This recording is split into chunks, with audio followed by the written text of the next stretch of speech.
Good morning. If everyone could begin to take their seats, welcome to the eCampus Ontario 2025 Micro-Credential Forum. Yeah. It's 9:30, I'll give you that one for free. My name's Amardal Awalia. I'm the Executive Director for Continuing Studies at Western University in beautiful London, Ontario, Canada, and it is my pleasure to be your host for the 8th annual gathering of Canada's premier Micro-Credential Summit. This year's theme is Bridging Skills Gaps and Building Futures. And to kick us off, to open this year's forum, it is my pleasure to introduce you to Knowledge Keeper, Anthony Gladue. Kije Anishinaabe Nin, coordinator from the Toronto Council Fire Native Cultural Centre. Anthony, please.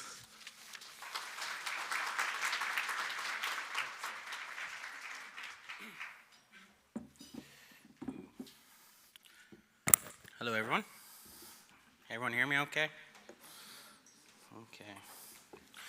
You know, it's funny. I had a dream last night. I came on the stage and my fly was open and no one said anything. Until I was gone, I realized what happened. But thankfully, I double-checked, so you don't have to see that. So I'm just lighting my smudge and making a little small talk while I get ready for today's teaching. So my name is Anthony Gladue. I come from Kihiwan Cree Nation, Northern Alberta. I work at Toronto Council Fire as the Kije Anishinaabe Nin, which in translation means I am a kind man. My job is basically reconnecting Indigenous men to their culture, finding identity that we've lost through the times. So I love doing my work. We reconnect men to their ceremonies. We bring allies wherever we go. And this is one thing that First Nations people do, is we start off every event in a beautiful way, either by song or prayer. Today I'll be doing both for you, sharing a little bit about my culture and trying my best not to go over time. So I'm going to be juggling up here, so bear with me. So, Tante Toya Muna Pis Nisiga Sun Kihiwan Cree Nation Otsenia Abihishki Abutanaka. Welcome everybody to eCampus. Today I want to thank the Creator for another beautiful day. I want to bring in the ancestors from the four directions, from the north to the south to the west to the east. We want to pray for our two-legged friends, our four-legged friends, the ones that fly, the ones that crawl, the ones that swim. I want to thank all walks of life, the trees, the plants, the things that feed us, the things that guide us, as the things that shelter us. I want to say Chimigwech for everyone here today as we build a community and build a like-minded as we walk as one people. So I want to say Chimigwech, Chimigwech, Chimigwech.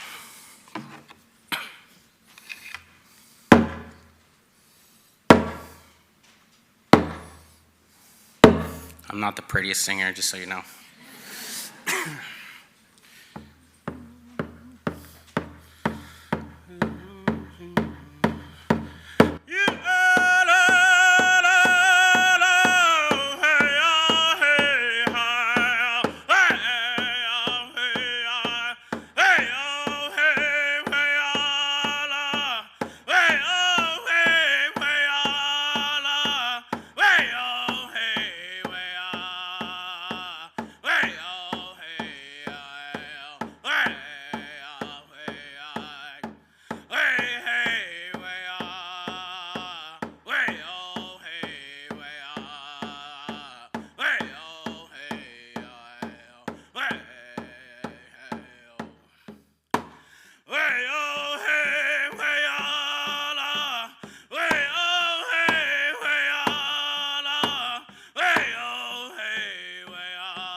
Hey, oh.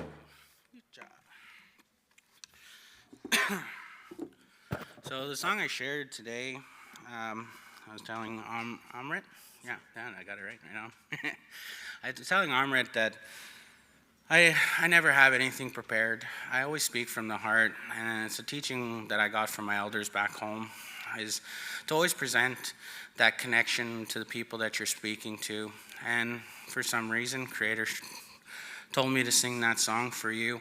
And I believe the reason why he wanted me to sing that song, it's an honor song from back home, that he wanted me to honor you for all of your education goals that you've completed, that you are educators now, and you help the community gain knowledge. So that honor song was for you because I was there for your graduation. So that was my honoring your dedication to the field of work that you have accomplished for yourself. So, give yourselves a round of applause and a pat on the back for that.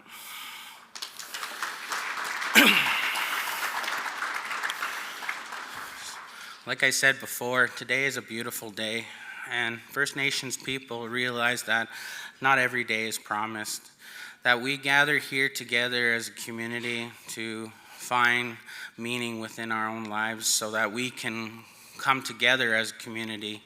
And one of the teachings from the Ojibwe people that I've learned is becoming that alpha of your own wolf pack.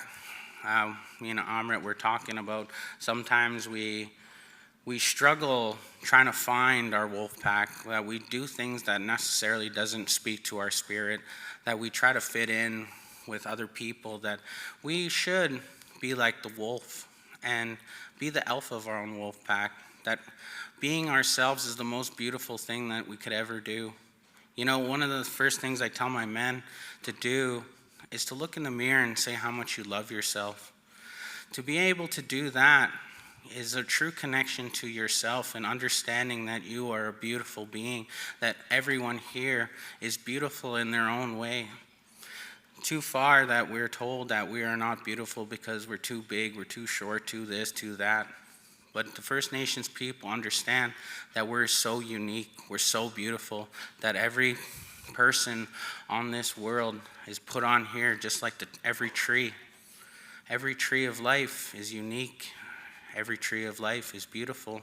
The First Nations people understand this, and we have celebrations of the tree of life. We understand that our connection to our first mother, which is Mother Earth, is a way we give back. When I first got here, Jason was so kind enough to tell me and give me tobacco. This tobacco will stay with me for the next 30 days, as all of you are in my prayers for the next 30 days. And I give it back and thank that tree, thank every living creature, the water, the animals that feed us, the vegetables that feed us. Thank every living being that's present with us today, giving us shelter from the snow. Those prayers are collective, and I want to say how honored I am to be here, to accept that tobacco from Jason, and I want to say Jimmy Gwetch for having me here today. A little understanding of First Nations protocols, traditions, is to understanding yourself. And to me, after many years of spirituality journey of my own, I realized spirituality is finding happiness in every single day. So please reach out to the less unfortunate, because there's people in those hospitals that are not promised another day, that we live for them, that we walk for them, that we pray for them. So be grateful for today, even though it's snowing, it's a beautiful gift. And I want to say thank you again. So hi, enjoy your conference today. Miigwech.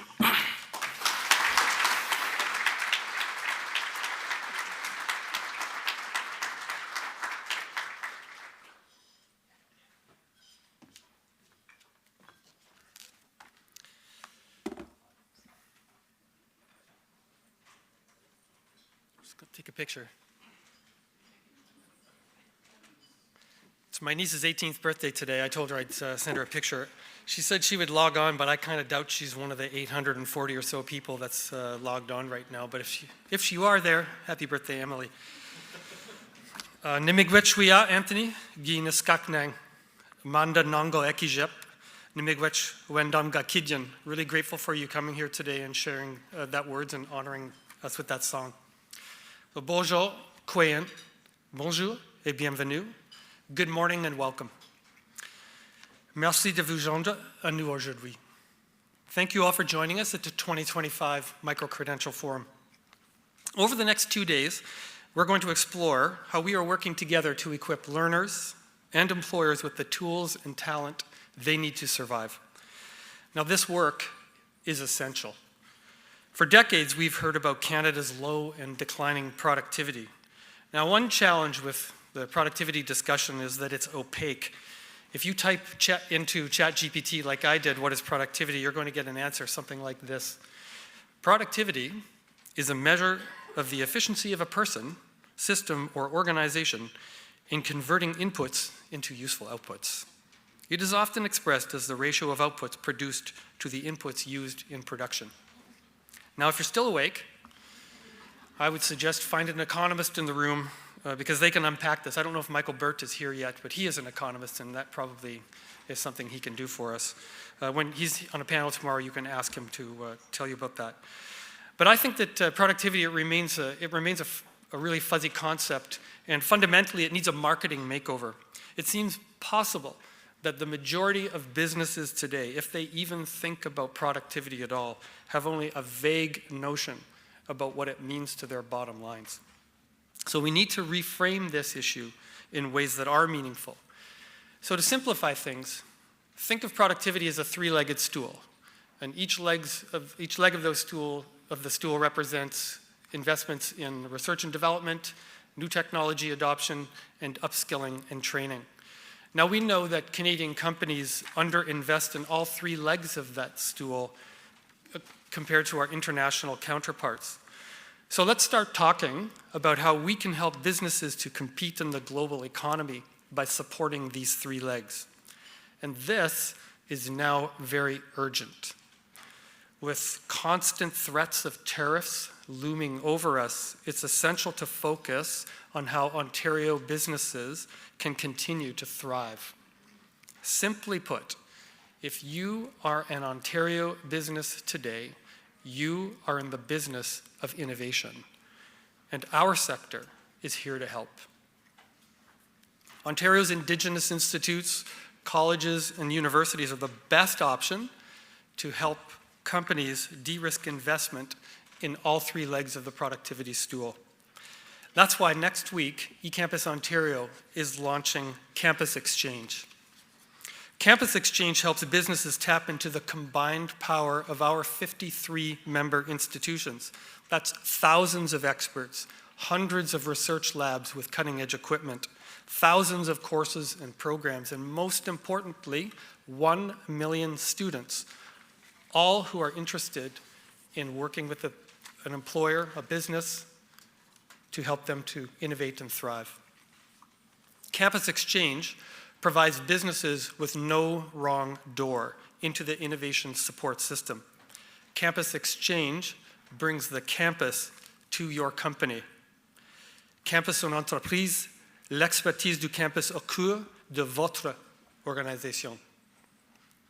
Ontario's Indigenous institutes, colleges, and universities are ideal partners to help businesses de-risk the adoption of new technology like AI. I saw my friend Sanjeev here from WattSpeed doing fantastic work on adoption of AI. Create new products and services. All of our colleges and universities and Indigenous institutes have applied research labs that can support businesses. And of course, to upskill employees, which is what we're here to talk about today. Campus Exchange provides Ontario's businesses with easy access to eCampus Ontario services that support partnerships with our members. Now, this includes our research matchmaking service that provides fast access to 1,000 experts, their research labs, as well as fast access to over 400 funding programs that are all designed to help businesses innovate in partnership with one of our members. Campus Exchange also includes best-in-class workforce upskilling and work-integrated learning through the Ontario Microcredentials portal.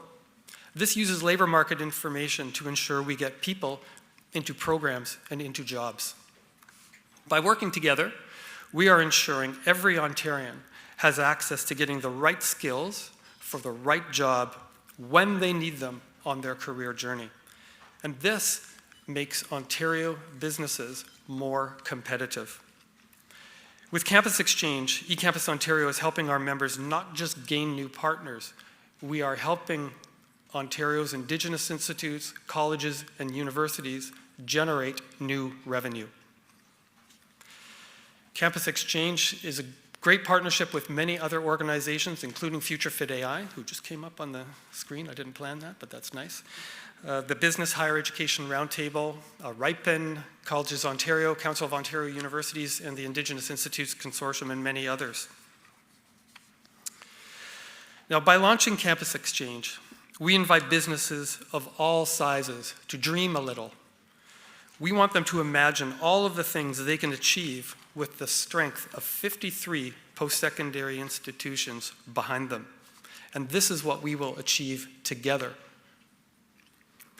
So eCampus Ontario is the only organization that represents the entirety of the Ontario public post-secondary system. And Ontario's Indigenous institutes, colleges, and universities are leading the way in supporting all three legs of the productivity stool. So I want to thank you all for coming together today, for convening on important discussions around the theme of bridging skills gaps and building futures, for it's everyone's job to be building futures. A big thank you to the Ministry of Colleges and Universities and all of our sponsors who helped make this event possible, in particular Future Fit AI, who's our lead sponsor, and as I said, technology partner on Campus Exchange. I want to thank Amrit for hosting the event. Really appreciate you coming out and doing this for us. I do want to thank our Vice Chair, Rebecca Jameson, from whom you'll hear soon, and also our Chair, Anne-Marie Vaughan, President and CEO of Humber Polytechnic, who you'll also hear from soon. I want to thank you both for being here today and for being the leaders that you are in the sector and helping to lead us in such a difficult time, and also for helping us lead eCampus Ontario on behalf of the entire sector. We have other board members here as well. Chun Chi Chen is here, Eileen DeCourcy, and Kim Falsino. I really appreciate you making the time to attend. Now, we have an exciting agenda that includes many notable leaders. We'll hear shortly from Vincent Caron from the Canadian Manufacturers and Exporters. Val Walker and Matt McKeon from the Business Higher Education Roundtable are here.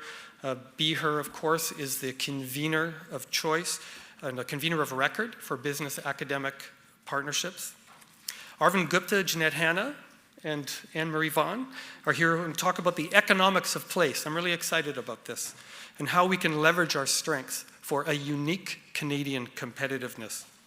Beverly Roy, I saw Beverly here. She's here as well. Annie Miigwech for coming. We're going to hear from her about how Kenjigewanteg is supporting employer partnerships for both economic and cultural reconciliation. And that's just today. Tomorrow, I'll be chatting with Hamoun Akhtiari, who's from Future Fit AI, and he's going to outline some of the leading work that they are doing using AI to support the future of work. And we have an excellent lineup of speakers from across our membership and beyond who will be talking about how micro-credentials are transforming lives while enabling social and business innovation. Our final panel discussion tomorrow is not to be missed. We have Michael Burt, Mary Butler, Michael Crow, and Robert Greenwood, who are leaders from across Canada, and they're going to be talking about building a connected, skills-based ecosystem. This is about work they are doing today to build a better future for tomorrow. And as I said, it's everyone's job to be building futures. And by attending this event, you are telling everyone that you are a future thinker and a builder of futures. Thank you very much for attending and for leaning into this important work at such an important time.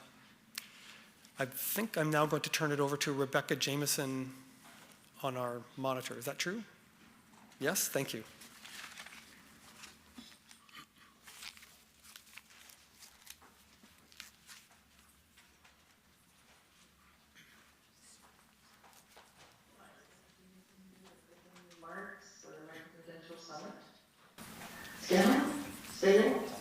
Bonjour, amis, Roger, Français, bonjour.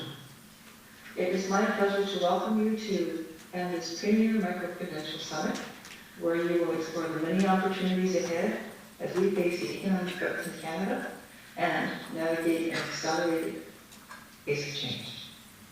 The post-secondary sector across the country is in a state of transformation due to several factors, including national policy changes and an integration of AI into teaching and learning.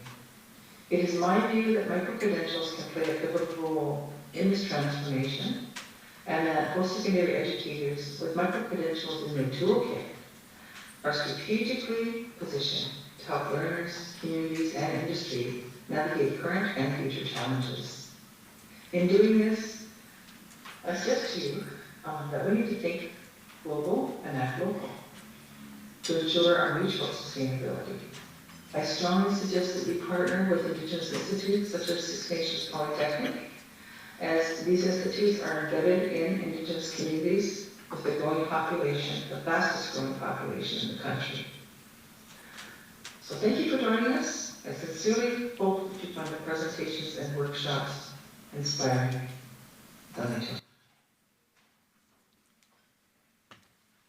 Thank you so much, Rebecca.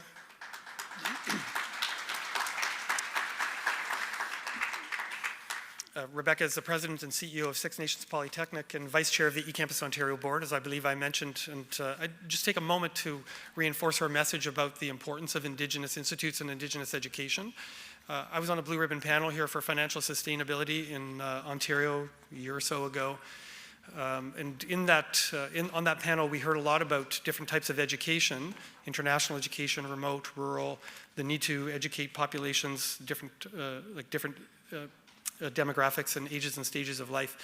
It's important, I learned, and I'm going to pass this along as I think it's important to do, in that panel work, that Indigenous institutes are only guaranteed 50% of their operational funding at the beginning of each fiscal year, and that's not an acceptable thing.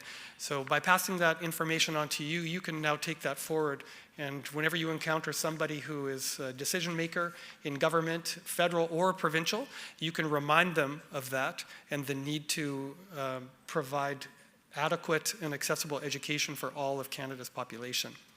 It's now my pleasure to introduce Anne-Marie Vaughan. Dr. Anne-Marie Vaughan is the President and CEO of Humber Polytechnic and the Chair of eCampus Ontario Board. Anne-Marie.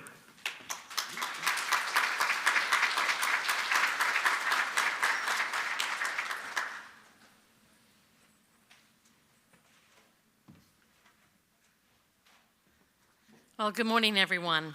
And as Chair of eCampus Ontario's Board of Directors, I'm pleased to welcome you all to this year's Micro-Credential Forum.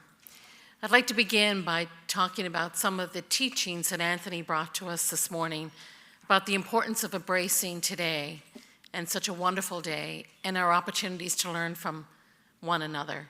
And I have found every time I've come to an eCampus event that actually has been what has happened, transpired.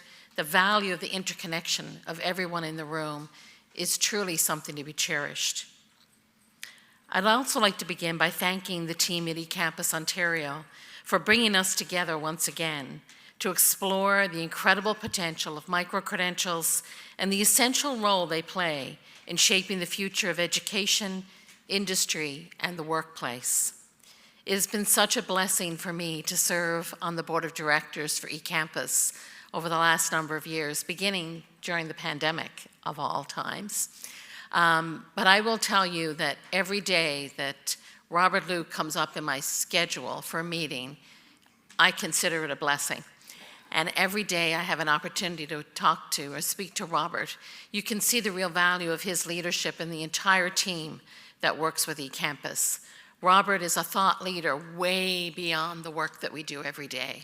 And so thank you, Robert, for your leadership, for your commitment, and for the work that you're doing in Ontario that is really transforming our entire public post-secondary institution in ways that we never even could have imagined or envisioned.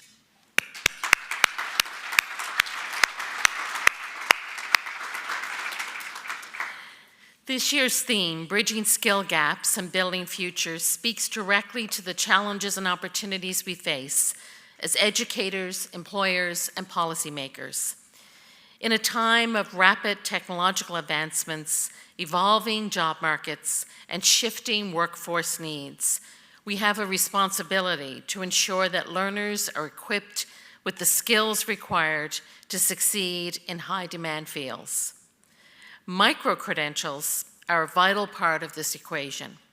They offer a flexible and learner-centric approach to education, one that is responsive to the needs of both individuals and industries.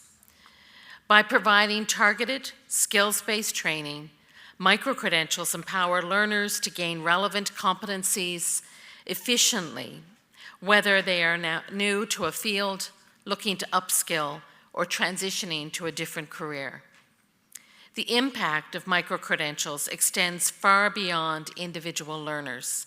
They serve as a bridge between education and employment, ensuring that Ontario's workforce remains competitive and future-ready. For employers, micro-credentials provide a clear and verifiable way to identify talent with the precise skills needed to drive innovation and growth.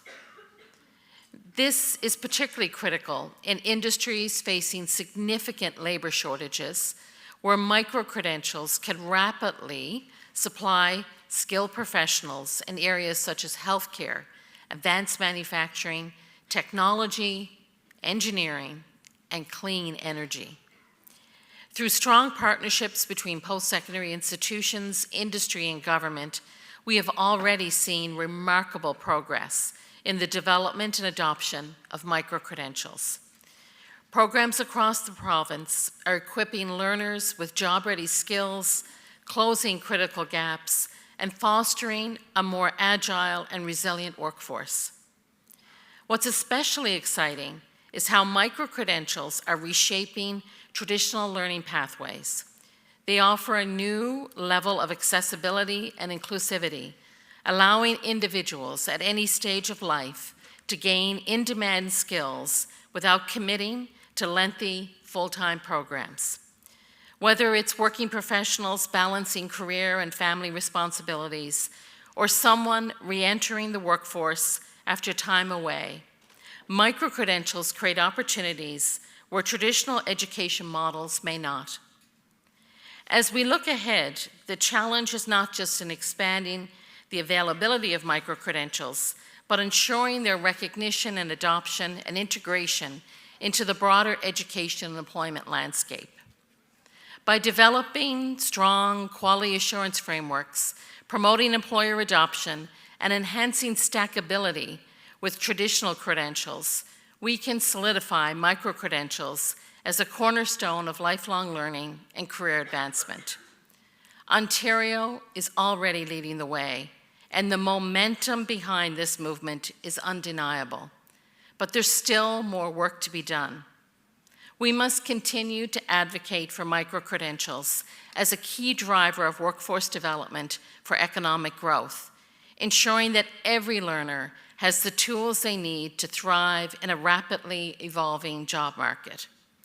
I am incredibly inspired by the work being done across the sector and the collective commitment to innovation and collaboration. Together, we're not just closing skill gaps, we're building a future where education is more accessible, more responsive, and more impactful than ever before. I'm so proud to be at Humber Polytechnic, where we're the first non-university, we call ourselves a polytechnic college in Ontario, where we have just said, we're just going to accept the credits from all other public colleges in Ontario. We're not going to have students go through some sort of process to try to figure out whether you did a course at Northern or at Sioux College or at Fleming or George Brown and have to get a recognition within Humber. No, we're just going to accept them all. And we're going to make it free and accessible for prior learning assessment for students to come into Humber Polytechnic. To me, that's the work we need to be doing collectively as a system. It is putting our learners first, but it's allowing for those pathways and abilities for students to move as they need to do to be able to get the skills they need for tomorrow's economy today. And the more that we do that, the more we look at micro-credentials as filling that gap of being stackable and accessible for learners, which is what I know we're going to be talking about today, we're really starting to zero in on the things that we need to do to enhance Canada's productivity. And I'm really excited about the conversations today. I'm thrilled to see all of you in the room and those of you joining us remotely. And the speakers today are just exceptional. And I really look forward to this discussion. Thank you for being part of this important conversation. And I really look forward to insightful discussions ahead and to seeing continued growth and success of micro-credentials in Ontario and beyond. Thank you.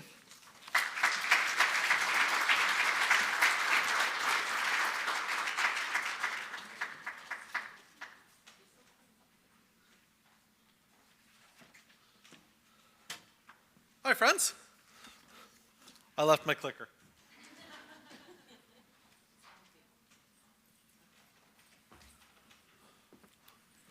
So I'll leave the Wi-Fi information up for a quick second, just for anyone who hasn't managed to connect yet. And, you know, it is really important to ground some of this work. You know, from advanced manufacturing to healthcare to electric vehicles, public post-secondary institutions across our great province are equipping Ontario's workers and businesses with the tools and the talent they need to thrive. Programming for this year's forum is organized into 4 thematic and wonderfully alliterative content tracks. So whoever did that, good stuff. Each track poses a key question that I'd really like for everyone to keep in mind as we go through the next few days of content. There's enrollment energizers. How are institutions reaching new audiences to market, sustain, and scale their rapid training programming?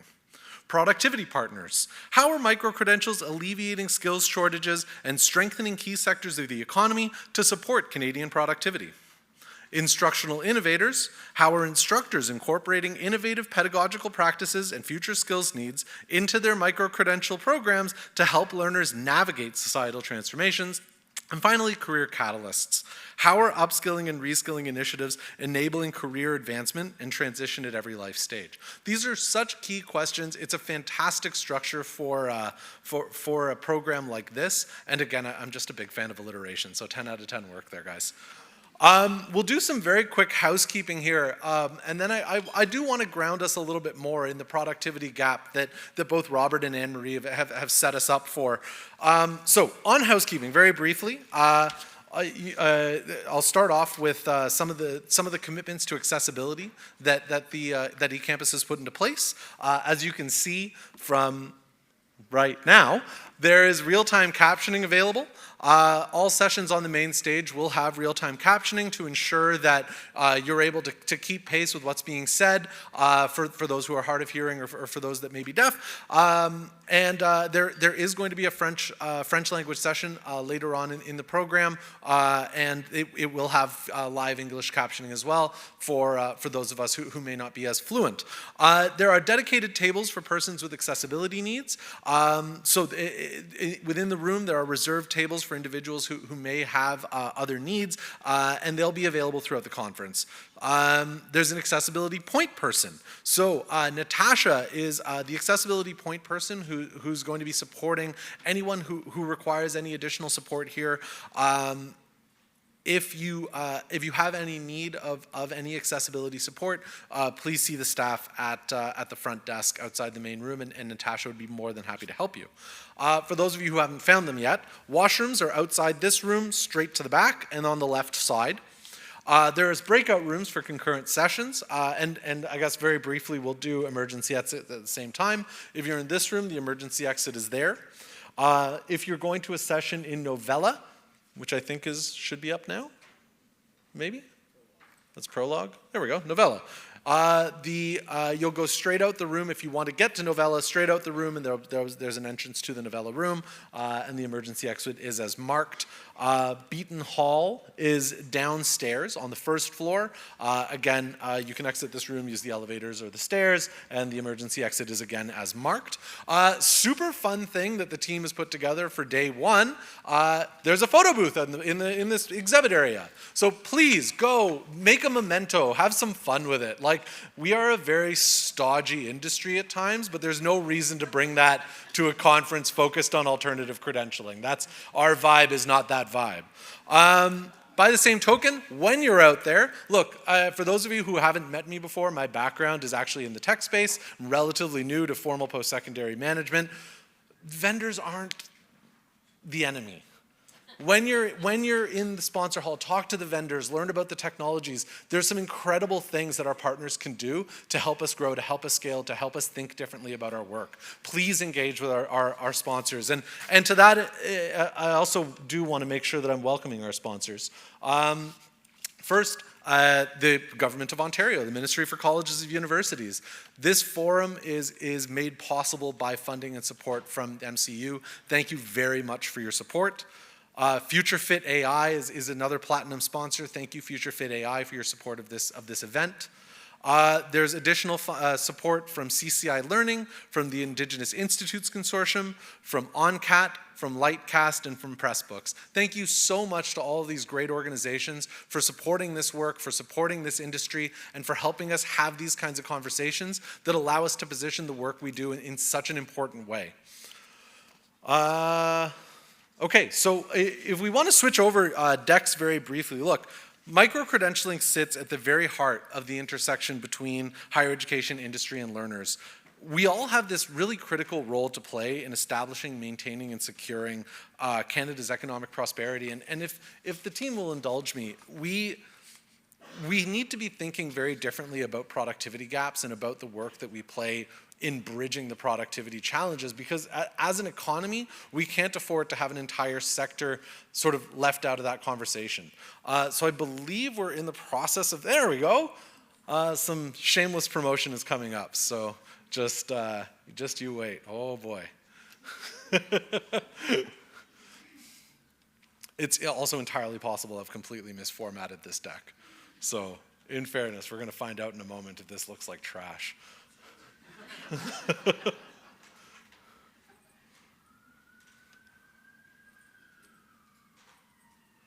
So in essence, we have a significant issue on our hands from a productivity gap perspective. And while we're allowing the sort of IT to catch up, I am curious, how many people before today have heard of the productivity gap? All right. How many people could adequately describe what the productivity gap is? Okay, so feel free to shout out loud. How do you define the productivity gap? I'm not calling on people, that's awkward. What would be like the metric? What's the measure that you would use to judge what the productivity gap is? Okay, that's an interesting starting point. I agree.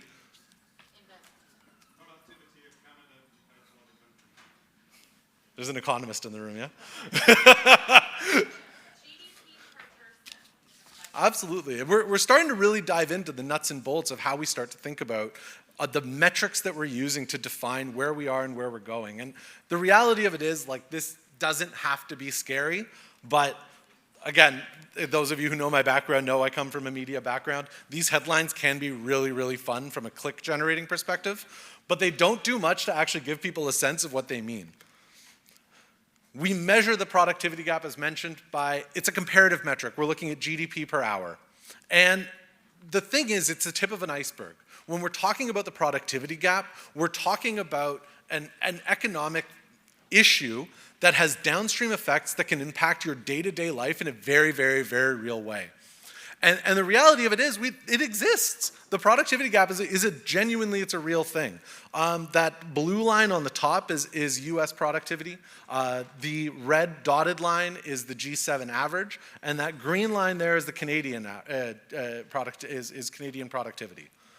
And the reality of it is that we have a significant role to play in this conversation. 7% of the skills gap, or 7% of the productivity gap, is driven by a skills gap. This also has impacts on a brain drain. And we've often thought about brain drain as being something that affects other countries. It affects us in a very, very real way. We're seeing graduates from STEM fields. We're seeing graduates from fields that we talk about as needing in our labor market fleeing south, which is beautifully indicated by the geese money signs. I had a friend of mine didn't catch that, and I figured I was just going to hit it right over the head. There's a significant gap in the salaries that we're paying folks for the same work as they do in the States. There's a DAIS report, 2023 DAIS report, that found that Canadian tech workers earn about 46% less on average than their American counterparts. So on its face, this migration pattern isn't totally surprising. And it has, again, real impacts. There's an 8% wage gap between Canadian and American workers.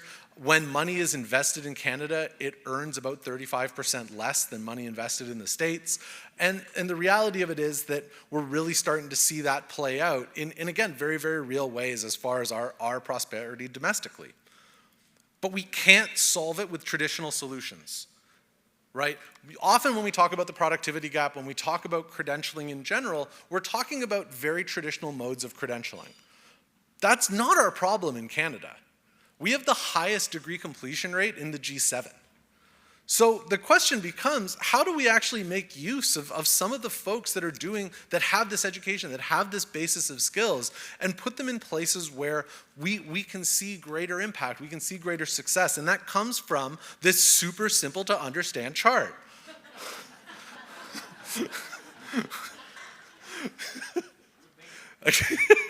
This is what happens when someone leaves me alone with PowerPoint for too long.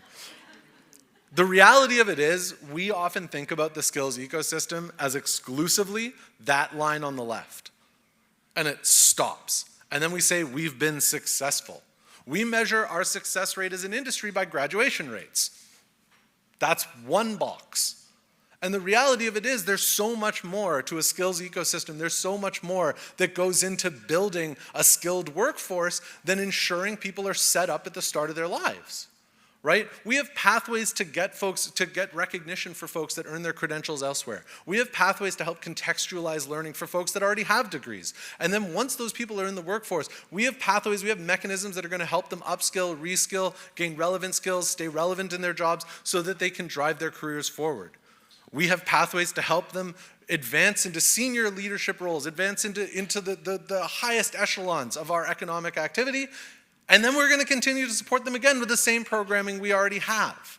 The reality of it is, the post-secondary ecosystem extends well beyond 24 years old, having a really good time at a football game, is how I'm going to say that. And the reality of it is, this impact is seen outside of our space. When explained, when an employer is told what a micro-credential is, they overwhelmingly are fans of the concept. Employers love micro-credentialing, and it's also worth noting here, again, we tend to talk about the skills gap, we tend to talk about higher ed's role in bridging the skills gap as being a higher ed thing to solve. Employer engagement also needs to pick up the space a little bit.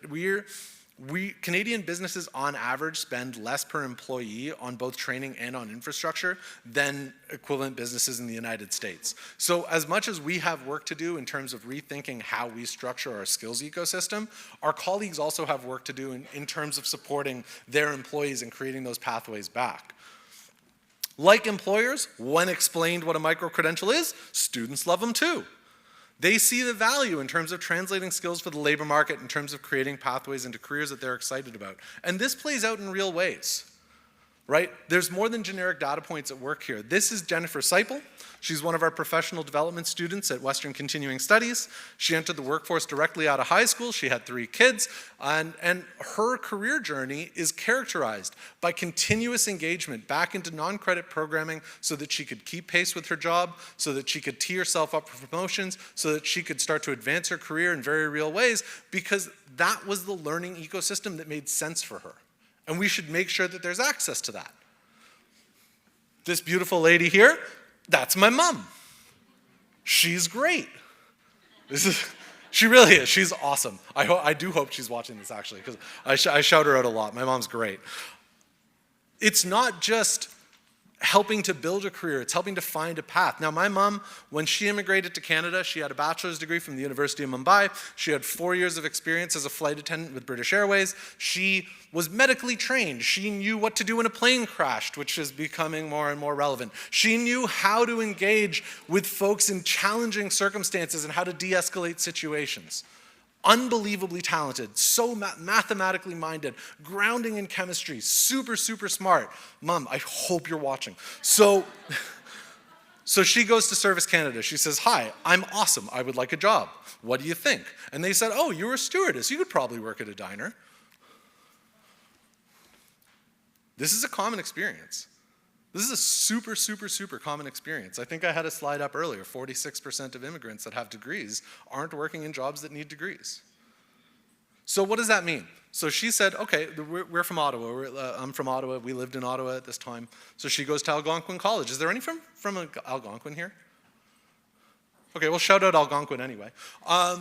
So when this was the conversation, she said that's not going to do. So she went, she got her CPA certifications, she started engaging in continuous education, she formally trained as an accountant, she had a 35-year career in the CRA. She retired recently. She started, as she reached the end of her career, and she said, I've got a passion for photography, went back to Algonquin, started getting credentials in photography, started a photography business upon retirement. There are pathways to careers that we create as well from non-degree pathways, and this is what we're trying to do at Western. This is exactly the model that we're trying to bring home, because the reality of it is, the way we as a sector approach micro-credentialing is problematic at its core. We regularly see post-secondary institutions struggle to create a cohesive micro-credential ecosystem. Everyone in the room who's got any connection with continuing ed will know that that is the case. So we're launching a micro-credential innovation hub to try to solve this problem. We're going to be streamlining the administration, the management, and the registration of micro-credential offerings, taking the burden off our faculty partners, and minimizing customer and employer engagement while still seeking out non-degree professional education and making programming more accessible. We're unifying that credential innovation by basically positioning CE as the strategic and operational management hub for all non-traditional programming at the institution. Our goal at its core is to establish a framework that's going to incentivize faculty collaboration with continuing studies, which, again, has had its challenges historically.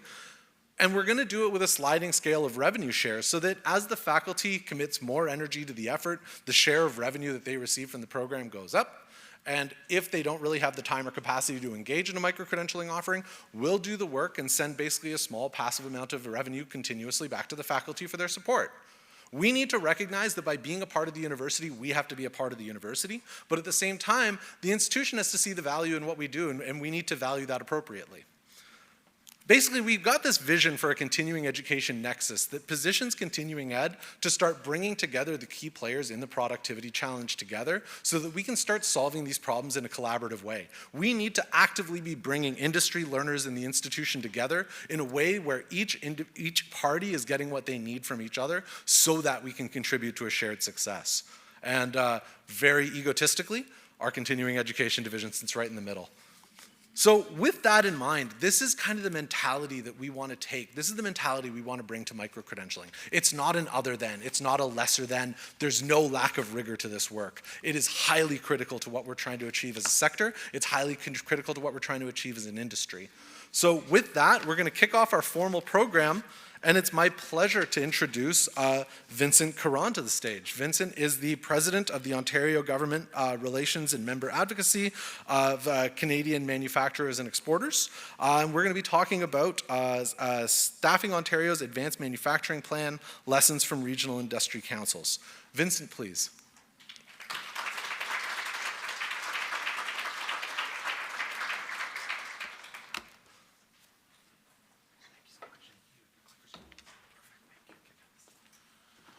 Well, thank you, Amrit. I just got a promotion to president.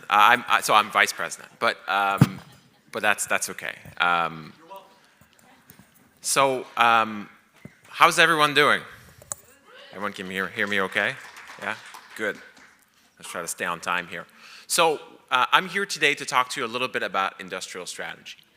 So I'll try to navigate this. Here you go. So first of all, I'll tell you a little bit about us. We'll talk about what we do with regional industry councils, and then we'll talk tariffs a little bit, which I know everyone always wants to hear about. But before we do that, just thought I'd say thank you for the Micro-Credential Forum for having me today, and for Amrit for his presentation, because I really do think there's a lot of synergy here between the education system and manufacturers in Ontario.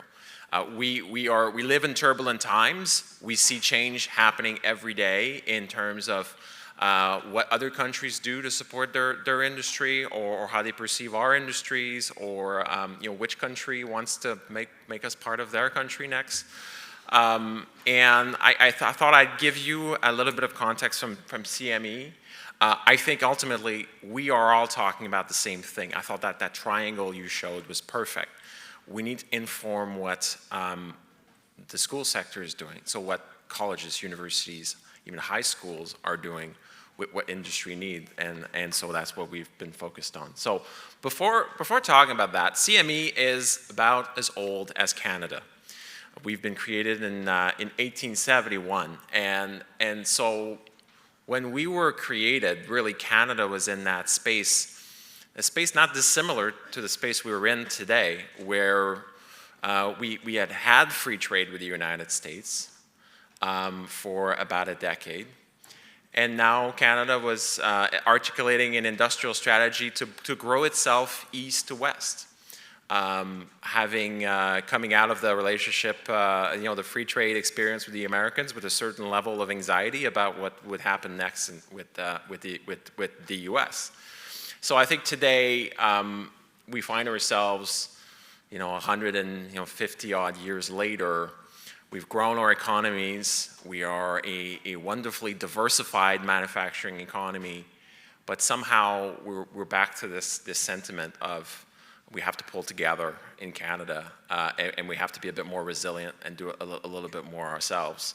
CME has been a not-for-profit business association for this whole time, created as the Ontario Manufacturing Association, and then became the Canadian Manufacturing Association. And we merged with the Exporters Association in the 90s to become Canadian Manufacturers and Exporters. And we operate everywhere around the country. And really what we are about is being for manufacturers, by manufacturers, and informing everything we do with the input of our industry. So that's running programs. That's also doing advocacy. It's election day. So you are hearing today from parties about what they want to do for manufacturers. So we were active with all parties trying to get them to articulate more of a vision. And so obviously I hope everyone here takes time to vote today and support our industry as well in the process. But what we do here is really to try to make the people who make things prosperous and successful. And obviously that comes with having the people you need. So in terms of what CME has been accomplishing lately, so obviously we have heard from a lot from the political parties in this campaign about what they want to do, that we published a questionnaire that they all completed, and I would say we've never seen like such a consensus in Ontario that we have to protect our industry. Now that builds on advocacy we've been doing in the last few years. And so before I dive into workforce development, let me talk a little bit about industrial strategy, which is really when you look at some of the most recent accomplishments that we have is really something we've got the province focused on. We have been part of a advanced manufacturing council that Minister Fideli created in 2023.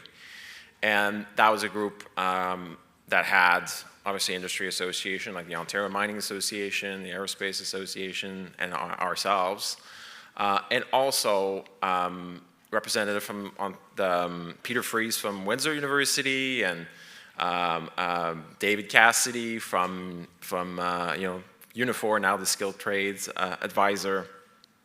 What came out of this group was really a commitment, and I think a really strong consensus that we can't continue to do things as we have in the last 20 years for manufacturing.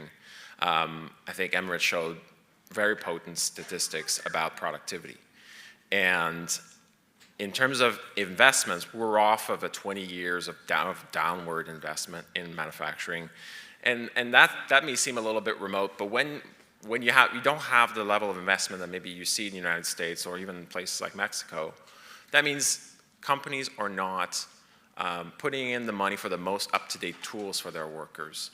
They're not really going after the prime opportunities. Basically, they look at the jurisdictions on the planet and say, well, who is best? Where do we put our capital? And they bypass Canada. And we've seen this for 20 years now, where continuously investment going down, and then productivity going down. So there's a QR code here if you want to look at the whole report, but it really set a course for a long-term industrial strategy. And one of the really key deliverables there was about regions.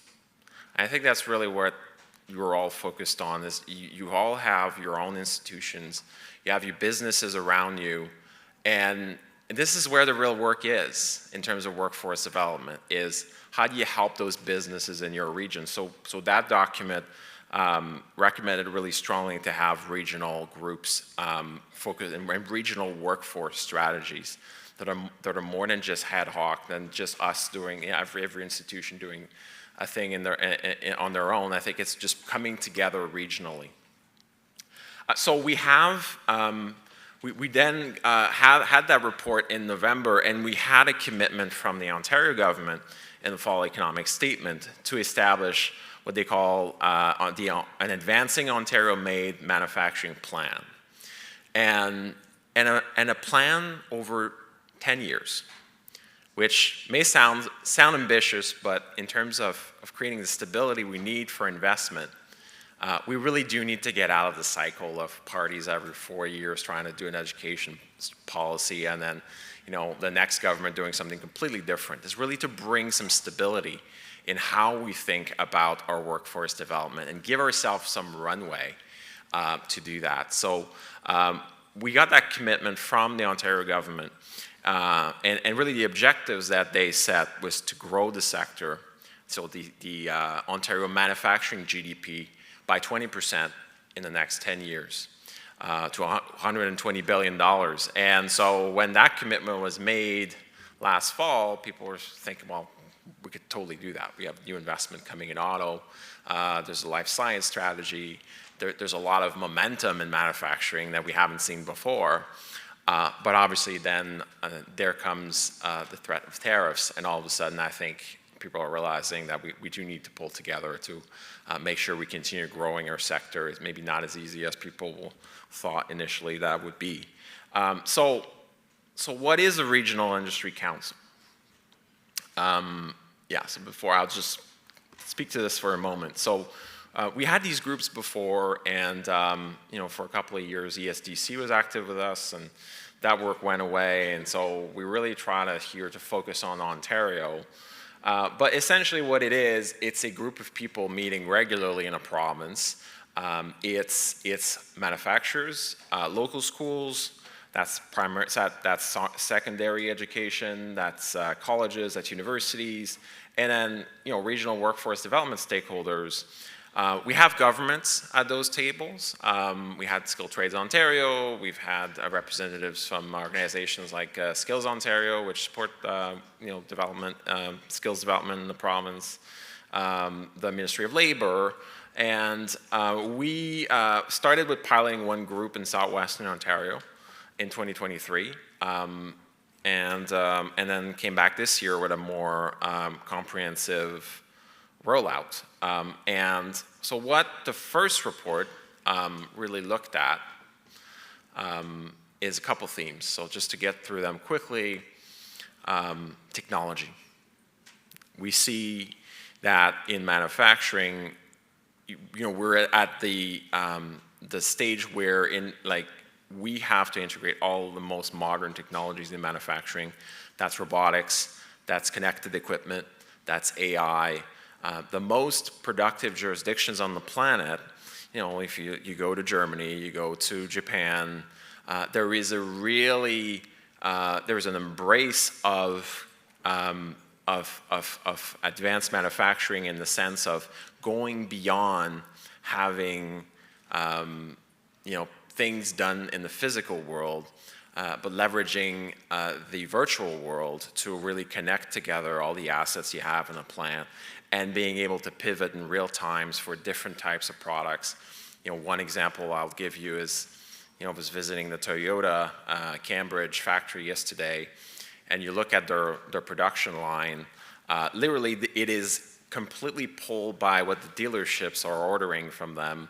And so you look at the line, and so here's a gray RAV4, and then here's a white RAV4, and all the customization, it's not batches, it's each product on the line is customized to the customer, leveraging data, leveraging the really, all the technologies that you have. You can see welding being done by robots, not done by humans. You can see a lot of equipment working in what I'd call a symphony of efficiency, really, of everything being connected into the next piece, and workers who are able to understand those technologies, not always being able to program them or being able to understand all the bits and pieces of it, but being able to work alongside the advanced technologies. And so it's really that mindset, which is a bit more like engineering than doing the same thing over and over again. It's very much about problem solving, and that's what we've heard from our companies in that first year, and I think that's the theme that persists. We need to have our frontline workers have more of a problem solving mindset, think a little bit more like engineers. Now, we also talked a lot about being a greener workforce for sustainability, and again, that you have some of the specifics here. In manufacturing, it's really about reducing energy consumption, reducing waste and consumption of raw materials, and it's really about better managing your resources. And in the current context, we're really thinking about that in it's about saving money, it's about cutting waste. And that process also makes you more profitable, and it makes you more environmentally robust. And when you're selling your products to jurisdictions where, for example, like Europe, where there's a border carbon adjustment, you really need to have companies that understand that.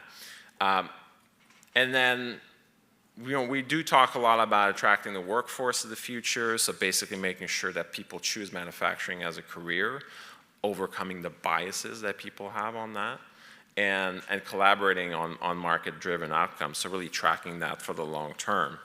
So that was our first report, and I'd encourage everyone to go and check it out, because it really also has the map of where manufacturing is in Ontario.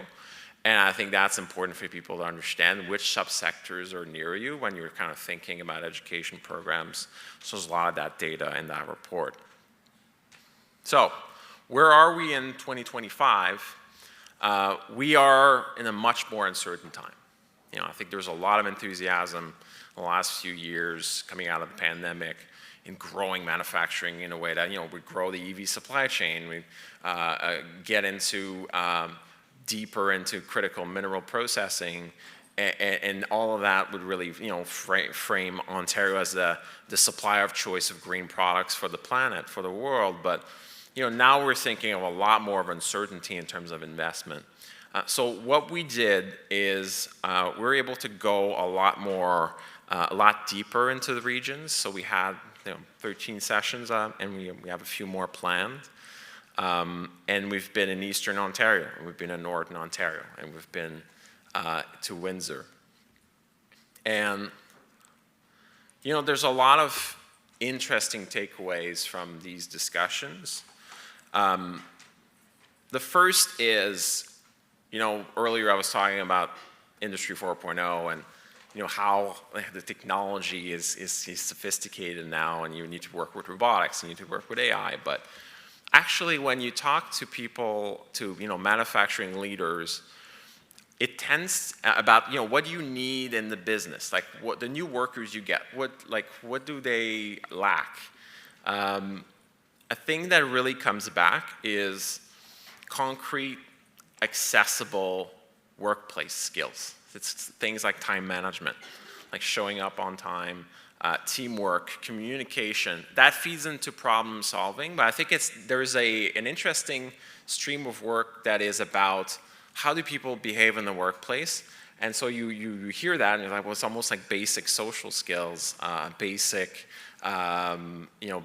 ways that people interact in the workplace. And I think it has to do with that we have a generation that is a lot more, spending a lot more time on phones and with virtual applications. And I think employers really crave more ways that people can develop the social side and the collaboration side of working in a manufacturing plant. So that tends to come out a lot. Now, if you go into more technical things, I think there's also a real push to have more STEM education and practical education in high school, but there are still gaps there where I think employers in several regions have told us that things like the fundamental of reading schematics, technical drawings, measurements, things that you would think, hey, maybe that's kind of fundamental education. I think there are hearing a lot of companies talking about having refresher courses on those things as something that would be useful. Talking about how to work with advanced manufacturing application. And again, trying to make sure that the equipment that students are involved with are equipment that you actually see in plants, and that are things that are current. Heard one manufacturer suggest, why don't learning institutions go to technology shows, to Hanover Mass, to look at what applications are out today in the world in manufacturing and how to adapt, and so basically to see, okay, well, what is it? What are those things that are new, and how can we plug in the training side and help people navigate through operating the machinery? And then there's a whole bucket of about leadership and supervisory training for frontline managers.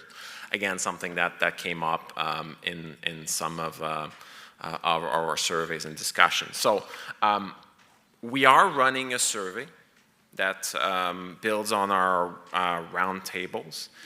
It's still available, and we'll make sure that we have that available, posted on our social media today, because I think all of you working with businesses and regions can build on what the manufacturers want from the sector. So I think that's something that you can help us with.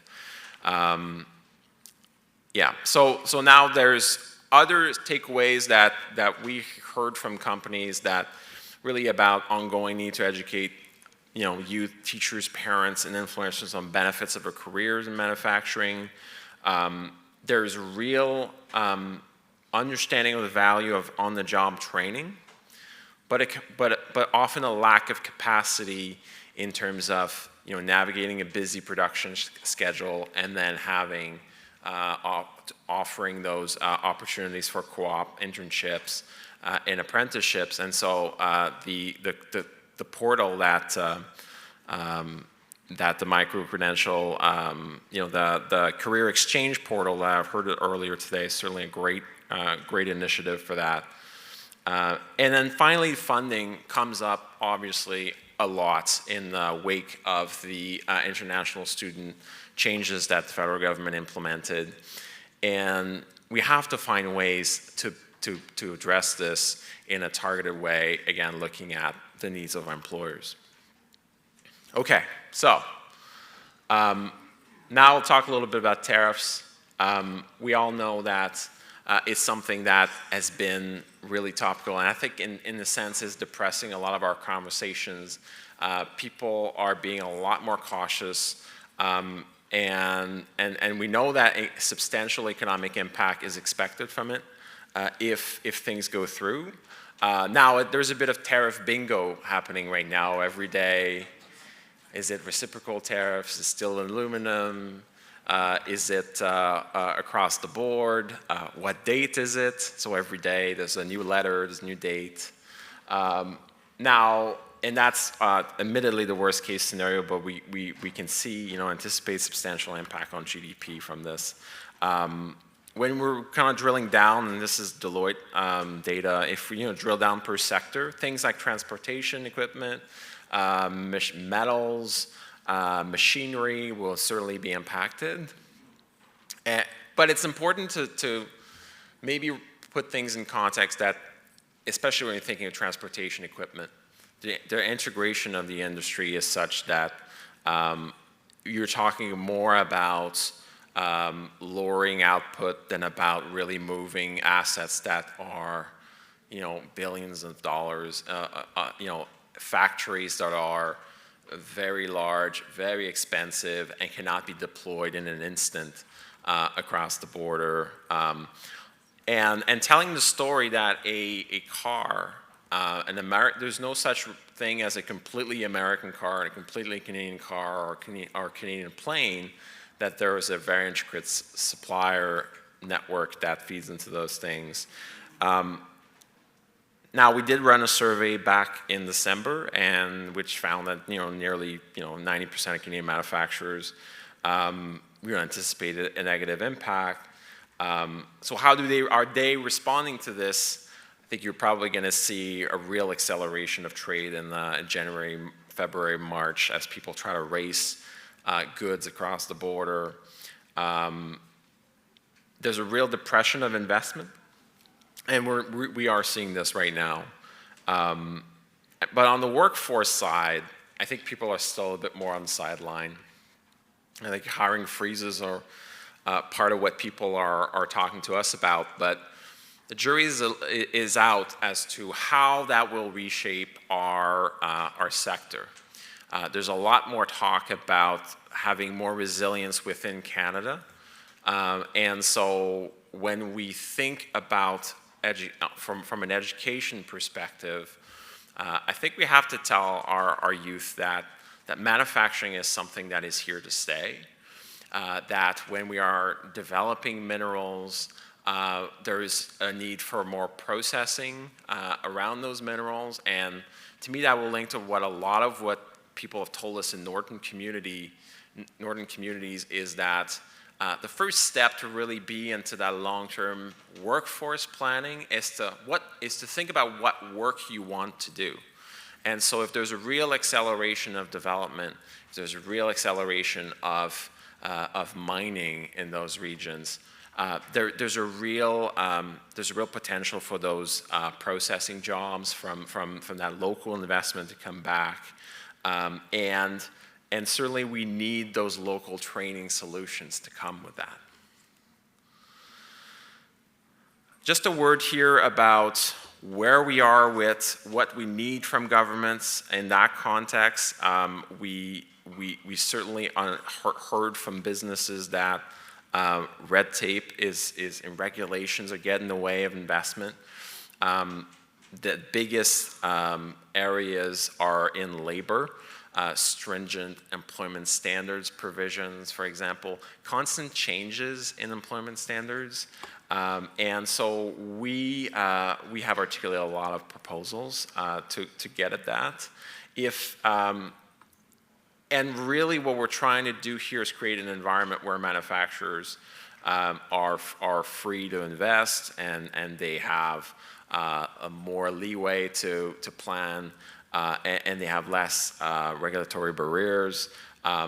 They are telling us that the money they would save from that, they really want to reinvest in employee initiatives. And so really regulatory red tape reductions really helps workers at the end of the day. So I guess where does that leave us is really manufacturing is an urgent priority. We understand that there's uncertainty, but there's also opportunity for schools to think through the current time as being part of making Canada more resilient, meeting the needs of businesses, and really for that, I think we all have to have that continuous consultation. We commit to bring that manufacturing workforce report every year from now on. We plan to do that in May, and we want to keep hearing you on how solutions that you want to develop for the themes that are identified here. So for us, it's really the beginning of the process. It's not the end of the process. Employers and schools need better targeted financial, regulatory relief, training supports, really to get us to that next generation of manufacturing workers. And while we know that the trade environment is now getting us a little bit more cautious, right now we're not seeing the mass layoffs that we could be seeing, and in fact, I think it's an opportunity to retool and target our next steps. So, that's where we are at this point, and I would welcome your questions now.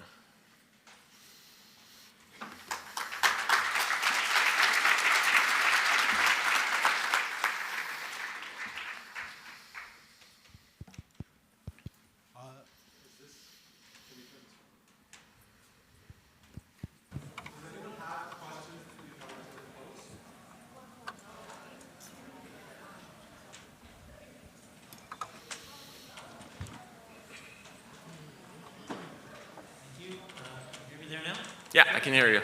Hi, I'm Rob Greenwood from Newfoundland, doing work on labor market and productivity stuff.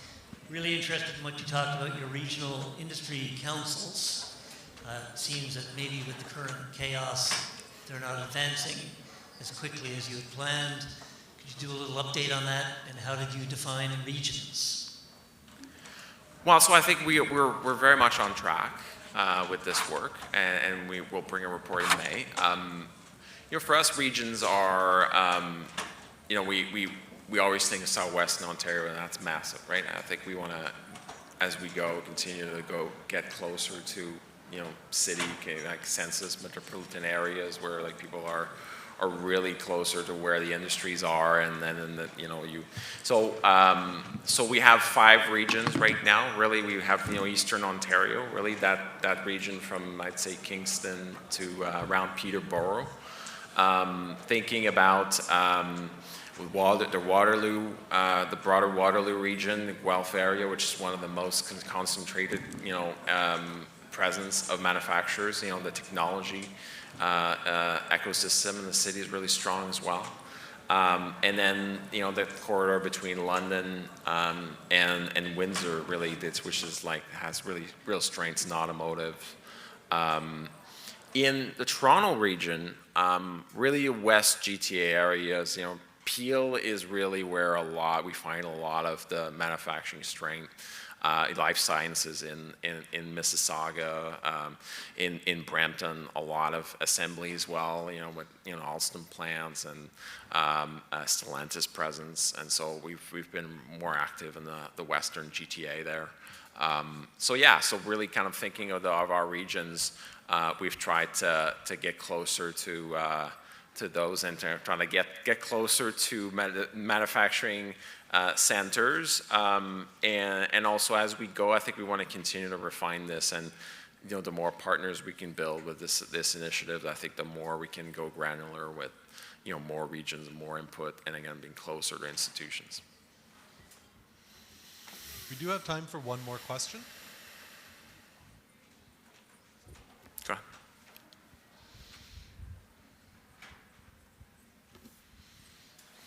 Thank you for a very insightful and interesting presentation.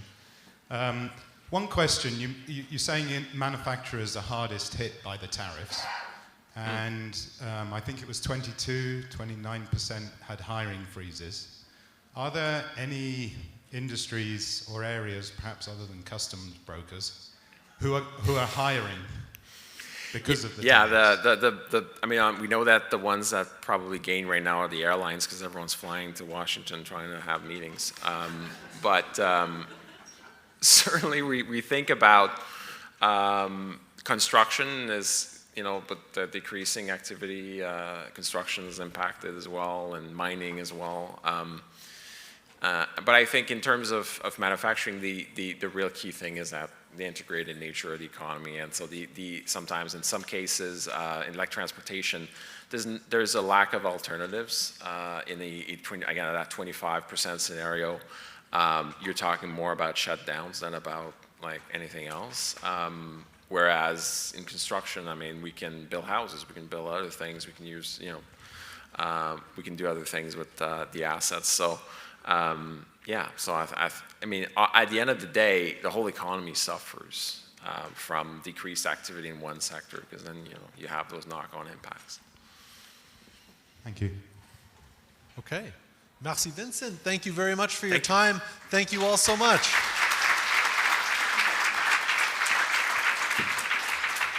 With that, we're in a 10-minute break, so please do come back by about 11:05. We'll have a panel discussion hosted by Val Walker from BHER. Thank you very much.